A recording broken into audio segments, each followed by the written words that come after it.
নজরে লাগে না। নজর বলতে একটা জিনিস আছে, ঠিক কি না কোন? নজর বলতে একটা জিনিস আছে। যদি তাই না হয়তো রে মুসলমান, বেটার বউ দেখতে গিয়া বাপে বিয়ে করে নিয়ে আইতো নি। কথা কর না কেন? বেটার বউ দেখতে গিয়ে বাপে বিয়ে করে নিয়ে আইতো নি। তার মানে নজর বলতে একটা জিনিস আছে। বুড়া হলেও সব তো আর বুড়া হয় না রে ভাই। কথা বুঝেননি?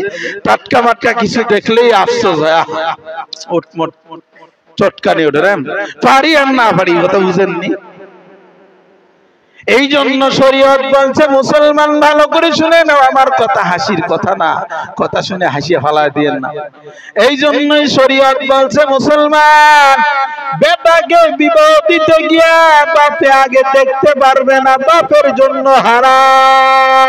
কি হারাম গো? মাইয়া তো 14 গোষ্ঠী দেখে, খালি ল্যাংটা করে দেখবার পারে না, নলে চুল মুল যা আছে সব দেখা শেষ। ঠিক কিনা কোন?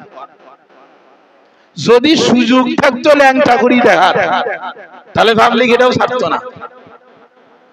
শরীয়ত রাসূল এই যে বলতে চাচ্ছিলাম, কথাটা যখন আসছেই তাহলে একটা চয়েস আছে, ঠিক কিনা বলেন?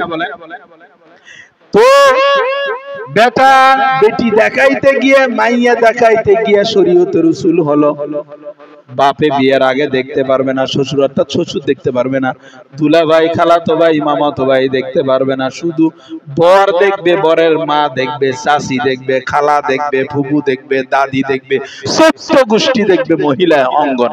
তার মধ্যে বেটা ছোয়া থাকবে খালি একজন ছেলে। ঠিক কিনা বলেন?